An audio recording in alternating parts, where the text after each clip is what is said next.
Subscribe to our channel by clicking the subscribe button. Click the bell button and enjoy the latest uploads from our channel. Hello everyone, स्वागत है आप सभी का हमारे YouTube channel success thunder पे।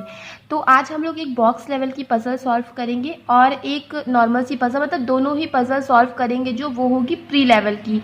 तो अभी काफ़ी सारे प्री के एग्जामिनेशंस आ रहे हैं, तो जो आपके लिए काफ़ी हेल्पफुल रहेगी। और सारी की सारी जो पजल्स है ना, वो एकदम एग्ज़ाम लेवल की है और ऐसा ही लेवल आपको देखने को मिलेगा एग्ज़ाम में।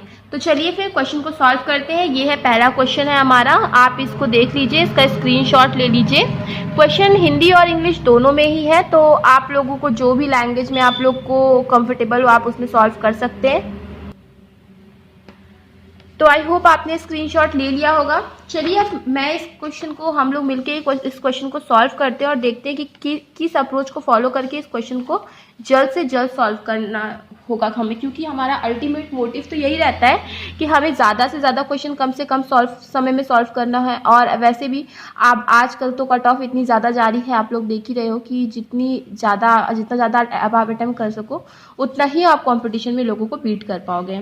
तो चलिए फिर क्वेश्चन को पढ़ना शुरू करते हैं। तो क्वेश्चन में लिखा हुआ है there are 8 boxes ABCDEFG and H। तो 8 बॉक्स है ABCDEFGH and all the boxes are arrange from top to bottom. सारे ही जो बॉक्सेज है वो टॉप से बॉटम की ओर अरेंज्ड है। There are 4 box between C and H। तो C और H के बीच में कितने बॉक्सेज है? 4 बॉक्सेज हैं। ठीक है, तो देखिए मैं आप लोगों को एक चीज सजेस्ट करूंगी, जब भी प्री लेवल की इस टाइप की पजल आए तो आप इसमें कंडीशन मत लिखो। जैसे कि आपने मेरी प्रीवियस वीडियोस में देखा होगा कि मैं हमेशा कंडीशंस को नोट करती हूँ, तो इस टाइप की पजल में आपको कंडीशंस नहीं नोट करना है, आपकी पजल बहुत जल्दी बन जाएगी। इसको आप फटाफट से सेट करते चलिए। देखिए क्या लिखा है, 4 बॉक्सेज है C और H के बीच में। अब आप देखिए क्या करिए, C यहाँ पे लिखिए 1 2 3 4, H यहाँ पे लिख दीजिए और उसी तरह एक बार H यहाँ पे लिख दीजिए, 1 2 3 4, C यहाँ पे लिख दीजिए। तो ये सारी जो इस टाइप की पजल होती है काफी जल्दी ही अरेंज हो जाती हैं। आगे देखिए क्या लिखा हुआ है, there are 2 boxes between H and A। और आप लोगों ने अगर इसके पहले कोई एग्जामिनेशन दिया होगा तो आप लोग समझ ही गए होंगे कि इस टाइप की पजल कितनी ज्यादा पूछी जाती है और इस टाइप की पजल कितनी ज्यादा टाइम टेकिंग भी होती है। तो चलिए देखिए फिर क्या लिखा हुआ है, आगे पढ़ते हैं। 4 बॉक्सेस C और H के बीच में, तो हमने दोनों ही पॉसिबिलिटी बना लिया। आगे लिखा है there are 2 boxes between H and A। H और A के बीच में कितने बॉक्स है? 2 बॉक्स है। तो देखिए 1 2 3 4 5 6 बॉक्स अरेंज हो चुके हैं, हमें 2 बॉक्सेस और अरेंज करने हैं।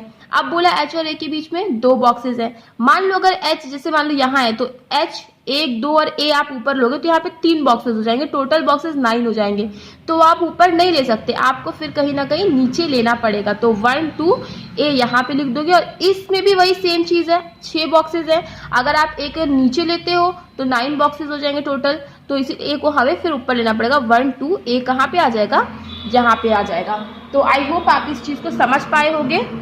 आगे देखते हैं, आगे लिखा है there are 3 boxes between A and F। A और F के बीच में कितने बॉक्सेस हैं? 3 बॉक्सेस हैं। तो इसमें देखो 2 पॉसिबिलिटी इसमें बन सकती है आपकी, क्यों 1 2 3 F ऊपर भी आ सकता है, 1 2 3 F नीचे भी आ सकता है। ठीक है, तो चलिए या तो आप इसका कुछ भी कर सकते हो, चाहे आप इसका नोट कर लो या फिर आप इसमें एक और पॉसिबिलिटी बना दो। फिलहाल के लिए हम नोट कर लेते हैं कि A और F के बीच में कितने बॉक्सेस है? 3 बॉक्सेस है। ठीक है, आगे लिखा there are 2 boxes between F and B। F और B के बीच में कितने बॉक्सेस हैं? 2 बॉक्सेस हैं। There are 2 boxes between F and B। There is only 1 box between B and D। ठीक है, तो B और D के बीच में कितने बॉक्सेस हैं? 1 बॉक्सेस है। आगे लिखा हुआ है D is not place immediate above और बिलो F। ठीक है, तो D जो है वो F का नेबर नहीं होगा, F के अगल बगल नहीं आएगा। आगे लिखा है 2 boxes are place between E and G। E और G के बीच में 2 बॉक्सेस हैं, तो ठीक है E और G के बीच में 2 बॉक्सेस हैं। आगे क्या लिखा हुआ है, the box E is placed one of the place above box H। ठीक है, E जो है वो H से ऊपर है मगर टॉप पे नहीं है, तो यहाँ पे आप क्रॉस करके लिख दो कि टॉप पे नहीं होगा लेकिन H के कहीं ना कहीं ऊपर ही होगा। अच्छा, तो चलिए अब हमारे पास इतने सारे कंडीशंस हमने सब नोट कर लिया है, अब हम इसको सॉल्व करना शुरू करते हैं। तो सबसे पहली चीज क्या थी, सबसे पहली चीज़ थी कि ए और एफ के बीच में 3 है। तो अगर आप इसको सोचोगे कि अगर आप बिना पॉसिबिलिटी बनाए इसको सॉल्व कर सकते हो, तो फ्रेंड्स ये पॉसिबल नहीं है, आपको पॉसिबिलिटी बनानी ही पड़ेगी। और मेरा यकीन मानिए कि आपको 5 सेकंड से ज़्यादा नहीं लगेगा पॉसिबिलिटी बनाने में, मगर आपने पॉसिबिलिटी नहीं बनाए तभी ये क्वेश्चन आपको टाइम टेकिंग लगेगा। चलिए हम लोग पॉसिबिलिटी बना लेते हैं। सी 1 2 3 4 एच 1 2 3 4 और सी, ठीक है। 1 2 ए यहाँ पे आ जाएगा, इस केस में 1 2 ए यहाँ पे आ जाएगा, ठीक है। मैंने ये सारे कंडीशंस जानबूझ के लिख दिए आप लोगों की सुविधा के लिए, अदरवाइज आप जब सॉल्व करना तो आपको ये सारी जो कंडीशंस है लिखने की जरूरत नहीं, आप फटाफट ऐसे ही पॉसिबिलिटी बना के इसको करना शुरू कर देना। तो देखो क्वेश्चन में लिखा है ए और एफ के बीच में कितने बॉक्सेस हैं, 3 बॉक्सेस हैं। तो मैंने आपको जैसे कि बोला कि दोनों ही पॉसिबिलिटी बन सकती है, तो दोनों बना लेते हैं। 1 2 3 एक बार एफ को नीचे लिख देते हैं, 1 2 3 एक बार एफ को ऊपर लिख देते हैं, राइट। तो देखो इस केस में 1 2 3 4 5 6 7 8 बॉक्सेस कंप्लीट हो गए।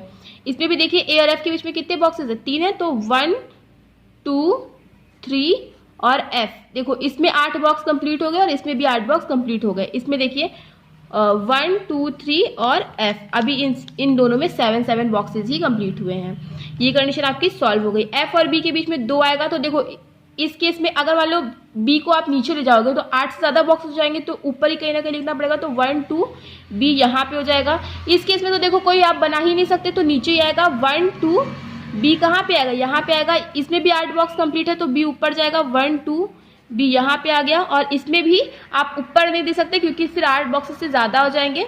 तो एफ बी कहाँ पे आएगा, नीचे आएगा। तो 1 2 बी यहाँ पे आ गया। एफ और बी के बीच में 2 बॉक्सेस हो गए। और क्या बोला, बी और डी के बीच में 1 बॉक्स है। तो इस केस में देखो 1 डी यहाँ पे तो आ नहीं सकता, तो 1 डी यहाँ पे आएगा। इस केस में एक डी यहाँ पे भी आ सकता है, एक डी यहाँ पे भी आ सकता है, मगर बोला क्या डी और एफ कभी साथ नहीं आएंगे, तो एक डी यहीं पे आएगा, यहाँ पे नहीं आएगा। उसमें देखो 1 डी यहाँ पे आएगा नहीं क्योंकि यहाँ पे एफ आ रहा है, तो 1 डी यहाँ पे आएगा। और इस केस में 1 डी यहाँ पे आ नहीं सकता, 1 डी यहाँ पे ही आएगा। ये कंडीशन भी आपकी सॉल्व हो गई, ये कंडीशन भी आपकी सॉल्व हो गई। अब क्या बोला, ई और जी के बीच में 2 बॉक्सेस हैं, राइट। ई और जी के बीच में कितने बॉक्सेस हैं, 2 बॉक्सेस हैं। और बोला ई जो होगा वो एच के ऊपर होगा मगर टॉप पे नहीं। तो देखो इस केस में मान लो 7 बॉक्स अरेंज हुए हैं, 1 बॉक्स ऊपर अरेंज होगा। एच के ऊपर मान लो ई को हम यहीं पे लिख सकते हैं, बट ई यहाँ पे क्या बोला आपको कि ई कभी टॉप पे नहीं होगा, तो ये कंडीशन आपकी गलत हो गई। इसमें तो 8 बॉक्स क्या हो गए, कंप्लीट ही हो गए हैं, तो ये भी कंडीशन आपकी गलत हो गई क्योंकि एच के ऊपर कहीं ना कहीं ई को आना है, तो यहाँ पे जगह बची नहीं। इसमें देखिए एच यहाँ पर है, एच के ऊपर ई को आना है, तो 2 ही प्लेसेस बची है। लेकिन अगर मान लो ई को हम यहाँ पे दे देते हैं तो ई और जी के बीच में कितने बॉक्सेस को आना है, 2 बॉक्सेस को। तो क्या ई और जी के बीच में 2 बॉक्स आएंगे, नहीं आ पाएंगे, तो ये कंडीशन भी आपकी गलत हो गई। अब ये कंडीशन बची, क्या बोला, ई और जी के बीच में 2 बॉक्सेस होने चाहिए और एच के ऊपर ई आएगा मगर टॉप पे नहीं, ठीक है। तो चाहे आप 1 बॉक्स ऊपर बना दो, चाहे आप 1 बॉक्स नीचे बना दो। अब क्योंकि एच यहाँ पर है, क्योंकि ये तो 7 बॉक्सेस ऑलरेडी थे, 1 ही बॉक्स आप बना सकते हो। तो ई को फिर अगर आप मान लो ऊपर बनाते हो, ठीक है, अगर मान लो आप ई को यहाँ पे रखते हो, राइट, मान लो 1 बॉक्स आपने ऊपर खींच दिया, ठीक है, तो ई को फिर चाहे आप यहाँ रखोगे चाहे आप यहाँ रखोगे, लेकिन ई और जी के बीच में 2 बॉक्सेस नहीं हो पाएंगे। तो ऊपर आपको नहीं खींचना है, नीचे खींचना है। एच के ऊपर ई को आना है, ई यहाँ पे आ गया, 1 2 जी यहाँ पे आ जाएगा और ये 8 बॉक्सेस अरेंज हो गए और ये कंडीशन पूरी तरीके से तैयार हो गई है। ये इस टाइप के पजल्स बहुत आसानी से बनते हैं अगर इसकी अप्रोच सही फॉलो की जाए। ये सब तो मैंने आपको समझाने के लिए ये सब लिखा है, बट एक्चुअली में ये कंडीशंस नोट करने की, मैंने आपको स्टार्टिंग में ही बोला कि ये कंडीशंस नोट करने की ज़रूरत होती नहीं है। आई होप कि अगर आप 2-4 क्वेश्चंस इस टाइप के प्रैक्टिस कर लोगे तो आप भी इस टाइप के पजल्स को बिना टाइम लिए बना पाओगे। तो चलिए फिर अपना एक नेक्स्ट पजल पे हम लोग जाते हैं। और ये जो बॉक्स पजल हमने सॉल्व की थी अभी अभी, तो इस पजल को आपको मैक्सिमम 2.5 मिनट में इसको बनाना है। तो चलिए अब ये एक और क्वेश्चन सॉल्व कर लेते हैं। इस टाइप के पजल्स भी एग्जामिनेशन में बहुत आते हैं, जो लोग एग्जाम देते हैं उन्हें पता होगा। तो क्वेश्चन में लिखा है 6 family members A B C D E F, 6 family members हैं, आर ऑफ डिफरेंट एज, सभी डिफरेंट एज के हैं। C is elder than only 2 person. इस क्वेश्चन में भी आपको कंडीशन नोट करने की जरूरत नहीं है, फटाफट बनाना है। कैसे बनाना है अभी सीखते हैं। सी जो है केवल 2 मेंबर से बड़ा है, तो सी अगर केवल 2 मेंबर से बड़ा होगा तो टोटल क्योंकि कितने मेंबर्स है 6 है, तो 1 2 3 मेंबर्स तो हो गए, तो 1 2 3 इसके ऊपर आएंगे। ठीक है, तो ये हमारी हायरार्की बन गई। C is elder than only 2 person. तो देखो काफी आसान सा क्वेश्चन था, इसको मैंने हिंदी में नहीं रखा है, सभी लोग समझ जाएंगे, वैसे भी मैं हिंदी में एक्सप्लेन करती हूँ। आगे क्या लिखा हुआ है, D is younger than B and E. D जो है वो बी और ई से छोटा है। ठीक है, तो बी और ई से डी छोटा है। ठीक है, अभी हम इसको यहाँ पे फिट नहीं कर सकते। D is not the youngest. D जो है वो यंगेस्ट नहीं है। E is younger than only 1 person. E केवल एक लोग से छोटा है, तो ई यहीं पे आएगा क्यों ई जो है वो केवल एक लोग से छोटा है। आगे B is not the oldest. B जो है वो ओल्डेस्ट नहीं है, तो बी यहाँ पे नहीं आएगा। ठीक है, आगे लिखा है F is older than at least 1 person. F जो है वो कम से कम एक पर्सन से तो बड़ा होगा ही होगा, मतलब एफ सबसे छोटा नहीं होगा, इसका यही मतलब है। The age of the person who are third oldest and second youngest is 50 year.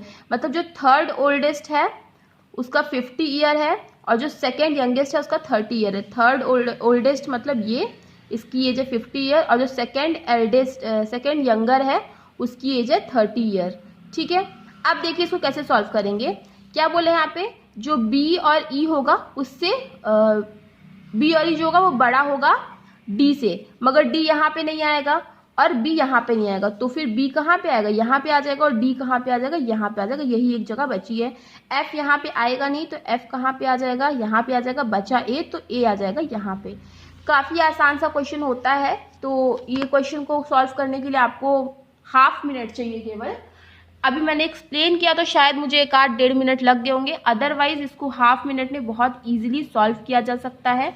ये है सोल्यूशन, आप देख लीजिए, इसको ½ मिनट में काफ़ी इजीली सॉल्व किया जा सकता है। इस टाइप के क्वेश्चन प्री में आते हैं, आपने देखा भी होगा।